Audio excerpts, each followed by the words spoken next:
Hello friends, मैं आपकी ma'am मितिका श्रीवास्तव आप सभी का स्वागत करती हूँ आपके अपने ऑनलाइन प्लेटफॉर्म कॉग्निडू में। तो कैसे हो सब लोग?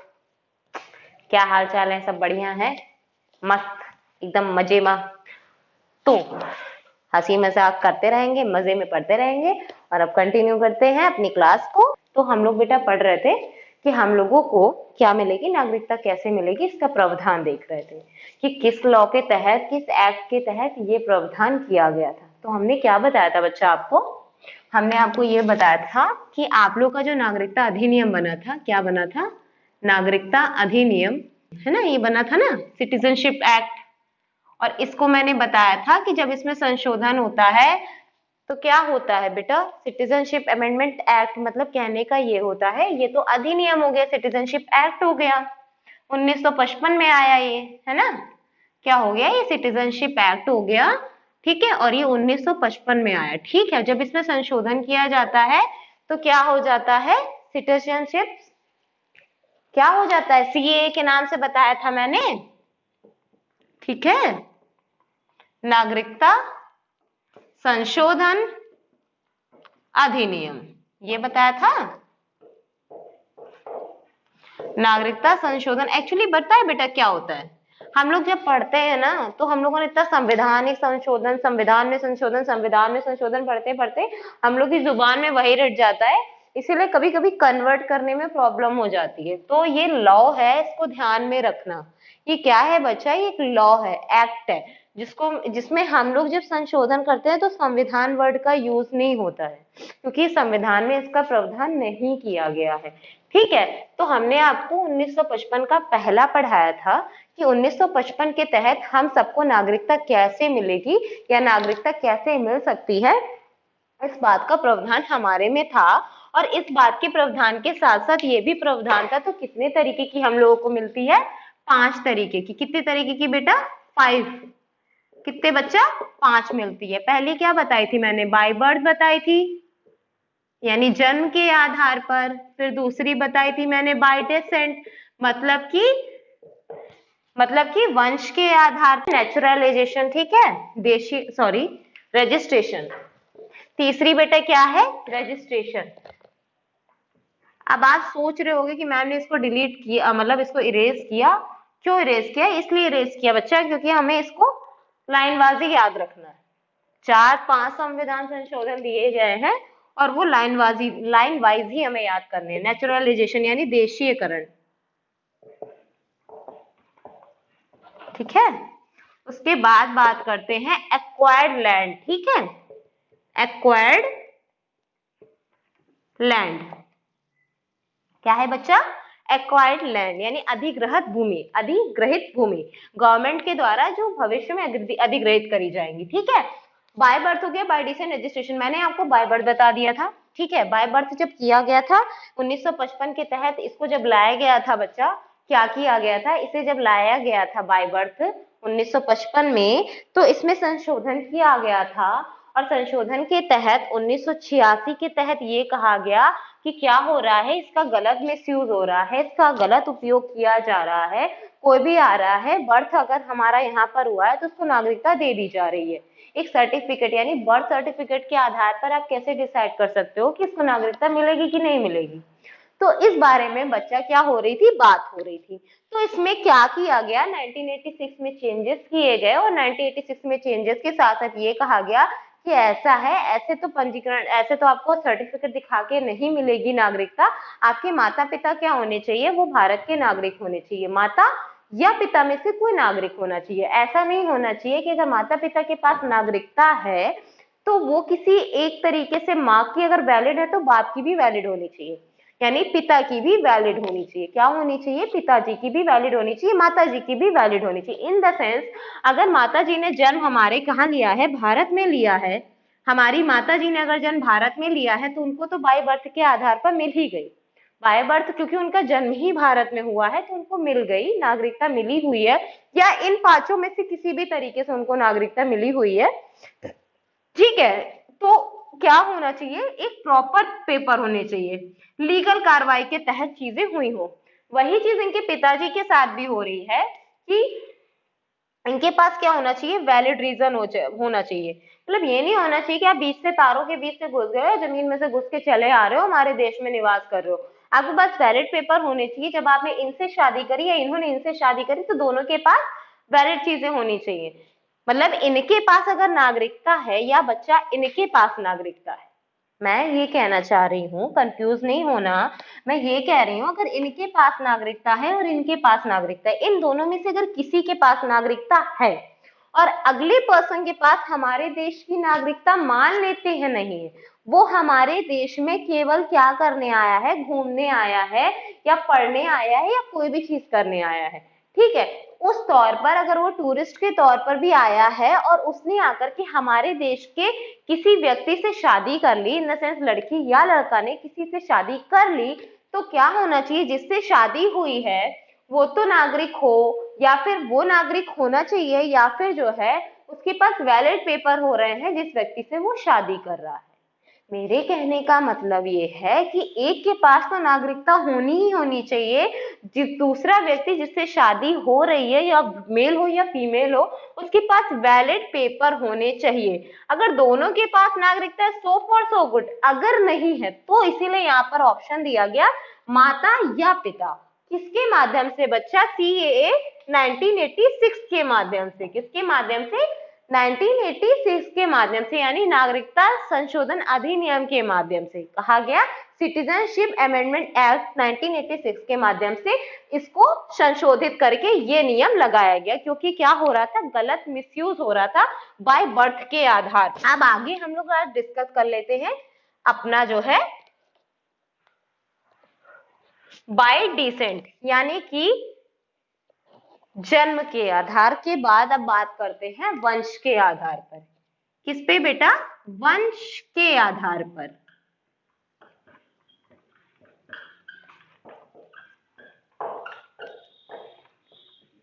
बाय डिसेंट, ठीक है।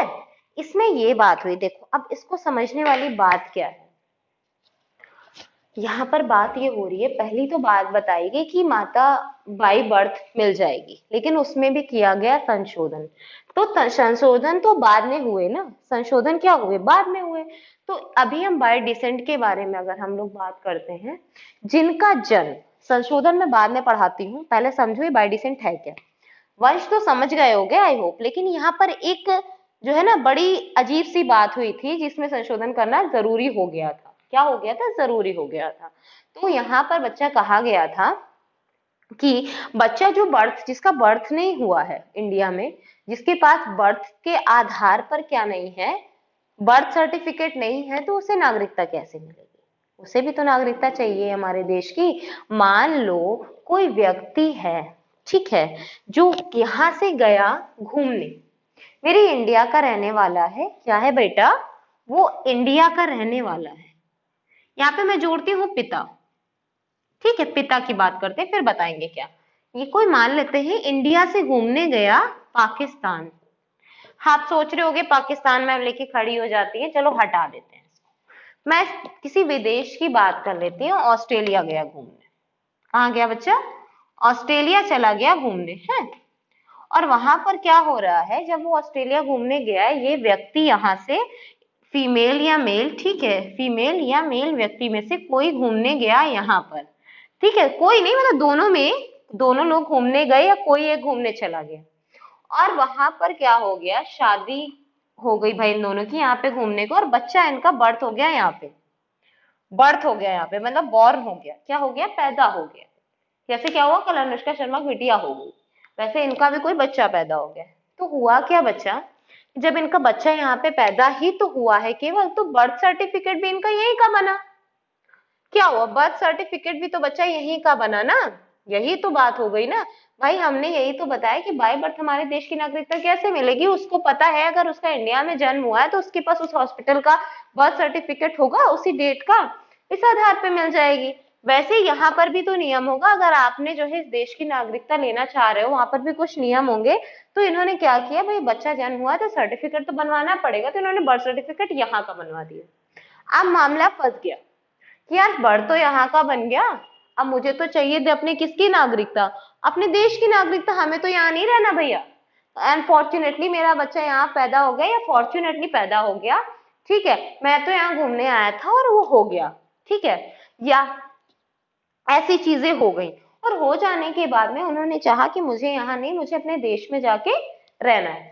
तो अपने देश में जब वो रहने के लिए चाहा, उसके बच्चे को नागरिकता दिलाने के लिए उसने प्रयास किया, तो इस प्रयास के तहत कहा गया बेटा कि अगर आपको यहाँ पर आपके बच्चे का जन्म हुआ, कोई इशू नहीं है, कोई इशू नहीं है, ठीक है, आपको यहाँ के देश की, हमारे देश की नागरिकता अपने बच्चे को दिलानी है, अपने देश की नागरिकता अपने बच्चे को दिलानी है, कोई दिक्कत नहीं है। पिता क्या होने चाहिए? इंडिया के निवासी होने चाहिए, मतलब उनके पास इंडिया की नागरिकता होनी चाहिए, पिता के वंश के आधार पर। क्या बताया? पिता के वंश के आधार पर, ठीक है, पिता के वंश के आधार पर। ये कारवां है बेटा 26 जनवरी 1950 के बाद का। भले ही अधिनियम 1955 में बना, लेकिन माना वो वक्ती 1950 के बाद का ही जाएगा। तो क्या हो गया कि ये नियम कर दिया कि ठीक है, अगर आपको नागरिकता चाहिए, आपके बच्चे का जन्म भारत के बाहर हो गया है और आपको चाहिए कि उसको इस देश की नागरिकता मिल जाए, तो ठीक है, पिता का वंश क्या होना चाहिए? पिता, उसके जो वंश है पिता से माना जाएगा। क्या माना जाएगा? पिता से मान लिया जाएगा। और पिता के आधार पर, पिता के पास देश की नागरिकता है इंडिया की, और उसे क्या किया गया? पिता के आधार पर दे दी गई नागरिकता। वंश के आधार पर उस समय 1955 के तहत पिता को महत्वता दी गई।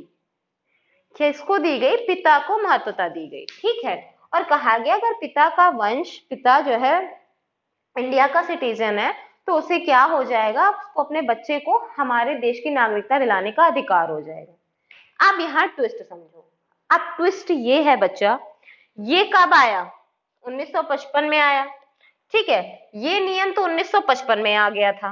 अब इसमें संशोधन क्या किया गया? देखो, आपको समझ आ गया होगा संशोधन, मैं जो बात कह रही हूँ, संशोधन आ गया होगा भाई। यहाँ बोला माता या पिता, और यहाँ बोल दिया पिता। वहां माता या पिता, यहाँ पिता। ये कैसा नियम भाई? ये कैसा? इसमें भी तो संशोधन कर दिया गया। 1986 में जब इसमें संशोधन किया गया, तो इसमें नहीं किया जाएगा? संशोधन इसमें भी किया गया, और इसमें संशोधन हुआ 1992 में। CAA हम शॉर्ट फॉर्म में लिख दे रहे हैं बेटा, CAA 1992। कब हुआ बच्चा? CAA 1992 में संशोधन किया गया, और संशोधन के तहत ये कहा गया ऐसा है कि पिता नहीं होगा, केवल माता या पिता होगा। क्योंकि बेटा हो क्या रहा था? विवाद खड़ा हो चुका था, ये पिता को ही महत्वता क्यों दी जा रही है? बच्चे को अपने 9 महीने कौन रखता है? माता का योगदान कितना बड़ा हमारे जीवन में है, ये पूरी दुनिया जानती है। ये तो, इसमें तो कोई चेंजेस करने वाली बात ही नहीं है कि बर्थ तो माँ ही कर रही है, हम लोग को जन्म तो मेरी माँ दे रही है ना। तो माँ को तुम लोगों ने नेग्लेक्ट कैसे किया भाई? इतना अधिकार संविधान को या लॉ को किसने दे दिया है कि आपने माँ के नहीं, आप पिता को दे दिया, ठीक है। तो कहा गया कि क्या मैं पागल हूँ? माता लोगों ने कहा कि विवाद खड़ा हुआ कि ऐसा है, अगर जब ऐसा रहेगा, तो अगर मैंने किसी व्यक्ति से शादी कर ली जो भारत के बाहर के देश का है, और मैंने अगर उससे शादी कर ली, ठीक है, और न, उसकी भाई जिसने उससे शादी करी वो तो किसी और देश का नागरिक है, तो मेरे बच्चे को क्या नागरिकता नहीं मिलेगी हमारे देश की? मैं तो अपने माता हूँ, मैं अपने भारत में ही रहना चाहती हूँ, या अपने बच्चे को नागरिकता भारत की दिलाना चाहती हूँ, तो क्या नागरिकता नहीं मिलेगी? क्या ना? तो सानिया मिर्जा का एक एग्जाम्पल ले लेते हैं। किसका ले लेते हैं बेटा? सानिया मिर्जा। याद है ना किसकी शादी, उनकी शादी किससे हुई है? तो अगर यही नियम अगर चलता रहता, तो क्या ऐसा हो पाता कि बाय बर्थ ना मिलने पर बच्चे को नागरिकता मिलने का अधिकार होता? तो कहा गया 1952 में कि ठीक है, माता और पिता दोनों को बराबर महत्व देते हुए कहा कि अब दोनों के आधार पर नागरिकता मिलेगी। क्या कहा गया?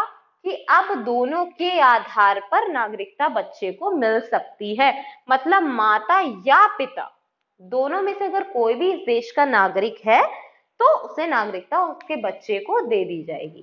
ठीक, इतनी बात समझ में आई, कंफ्यूज मत होना। इसमें संशोधन सेम किया गया, इसमें भी संशोधन पिता को हटा के माता पिता कर दिया गया। इस संशोधन को किया गया 1986 में, इस संशोधन को किया गया 1992 में। ये अधिनियम सारे थे जिस अधिनियम के तहत ये 5 शर्तें जोड़ी गई कि हमारे देश के नागरिक को नागरिकता कैसे मिले, हमारे देश का जो नागरिक नहीं उसे नागरिकता कैसे मिलेगी। ये बात जब कही गई, तो जब ये बातें हुई तो उसके आधार पर 5 आधार दिए गए और 5 शर्तों पे कहा गया कि नागरिकता ऐसे मिलेगी। लेकिन समय समय पर क्या हुआ, संशोधन करने पड़े, क्योंकि जब वो नियम बन के सामने आए थे तो ये हो गया था कि उसमें कुछ कमियां थी, और कमियां तो सुधारनी थी बेटा। क्या करनी थी, कमियां तो हर किसी को अपने अंदर सुधारनी पड़ती है। गलती पता चली, उन्होंने सुधार किया, और सुधार बड़ा अच्छे से किया, और चीजों को लेके किया, साथ में देश को चलाने के लिए किया, अच्छा से देश चल सके इसलिए किया। तो 1952 में संशोधन करके माता पिता के आधार पर कर दिया गया। ठीक है, कि अब बच्चे को नागरिकता बाय बर्थ अगर नहीं मिल पा रही है तो बाय डिसेंट मिल सकती है, लेकिन पिता नहीं, माता या पिता दोनों के आधार पर। अब बात करते हैं दूसरा संशोधन। इसी में एक और संशोधन किया गया। क्या किया गया बेटा, इसी में एक और संशोधन किया गया, और उस संशोधन के माध्यम से ये कहा गया 3 दिसंबर 2004। क्या कहा गया बेटा, 3 दिसंबर 2004 के तहत ये कहा गया कि ऐसा है, ठीक है बच्चे को नागरिकता मिलेगी, सब सही है, लेकिन उसको नागरिकता किस आधार पे मिलेगी। क्या कहा गया, उसको नागरिकता मिलेगी तो इस देश की कोई प्रॉब्लम नहीं है, आप नागरिकता लीजिए, कोई इशू नहीं है। लेकिन साथ ही साथ उन्होंने कहा कि अब नागरिकता अगर मिल रही है, क्या कहा गया, अब नागरिकता मिल रही है, तो बेटा देखो ये 2004 लागू होने का समय था, 2003 में एक्चुअली संशोधन किया गया था। मैं लिख दे रही हूँ, नहीं आप लोग कहोगे मैम आपने तो 2003 बताया था, ये 2004 कहां से आ गया। 2003 में बना था ये, ठीक है, 2003 में क्या था, बना था, 3 दिसंबर 2004 को लागू हुआ था। जो इसी में बाय डिसेंट वाले में जो दूसरा संशोधन हुआ था वो 2004 में लागू हुआ था, बना 2003 में था। ठीक है, लागू का मैंने और जो है बनने का मैंने दोनों अंतर समझाए थे, क्या मतलब था। कोई इसको पहली बार अगर कर रहा है तो मतलब वो लागू हो चुका है। ठीक है, तो उसमें ये कहा गया कि ठीक है, अगर आपके बच्चे का जन्म देश के बाहर हो रहा है, क्या हो रहा है, आपके बच्चे का जन्म अगर देश के बाहर हो रहा है तो ठीक है, नागरिकता मिलना कोई कठिन काम नहीं, मिल जाएगी। लेकिन सोते मत रहना भैया, दोनों माता पिता के आधार पर मिल जाएगी। इतना कर दिया आपके गवर्नमेंट ने, इतना आपको पार्लियामेंट ने इतनी सुविधा दी, लेकिन इतनी सुविधा भी नहीं दे पाएगा कि तुम्हारा बच्चा 18 साल का हो गया, जब वोट देने लायक हो गए तो तुम उसको लेके आ रहे हो और कह रहे हो मेरे बच्चे का जन्म तो नहीं हुआ, लेकिन मैं हूं माता पिता और यही मेरा जन्म हुआ है और रजिस्ट्रेशन यही होगा। क्या होगा, सॉरी रजिस्ट्रेशन, उसको नागरिकता मिलनी चाहिए, है ना, क्या होना चाहिए, उसको नागरिकता मिलनी चाहिए। तो भैया कहा गया ऐसा है, सुनो ये सब नहीं चलेगा। 1 साल के अंदर 18 साल तक वो बच्चा क्या कर रहा है, क्या तुम उसको शिक्षा दे रहे हो, क्या नहीं दे रहे हो, किस देश में रह रहे हो, कैसी शिक्षा उसको दे रहे हो, तो ये सारी चीजों का रिस्क ना लेते हुए गवर्नमेंट ने एक चीज और करी, पार्लियामेंट ने एक चीज और करी 2003 के माध्यम से, और कहा 1 साल के अंदर रजिस्ट्रेशन हो जाना चाहिए उस बच्चे का। मतलब जिस देश में आपने जन्म दिया है उस देश की एमबेसी में जाइए और वहां पर हमारे देश का राजदूत बैठा होगा, वहां पर अपने बच्चे का रजिस्ट्रेशन करवाइए, मतलब नाम लिखवाइए, और नाम लिखवाते ही क्या हो जाएगा, सूचित करिए, नाम लिखवाइए और सूचित करिए कि मेरा बच्चा क्या है, यहाँ पे जन्मा है, लेकिन नागरिकता हमें हमारे देश की चाहिए। 1 साल में ये प्रक्रिया होनी चाहिए। 1 साल का टाइम दिया, सोते रहने का टाइम नहीं दिया कि जब मन होगा तब कराओगे। 1 ईयर की इनको लिबर्टी दी गई। 1 ईयर की लिबर्टी में कहा गया कि ठीक है 1 साल की स्वतंत्रता लीजिए और अपने बच्चे का रजिस्ट्रेशन और पंजीकरण के तहत अपने बच्चे की जो है वो लीजिए, नागरिकता लीजिए। समझ आई, समझ आया ये वाला लॉ।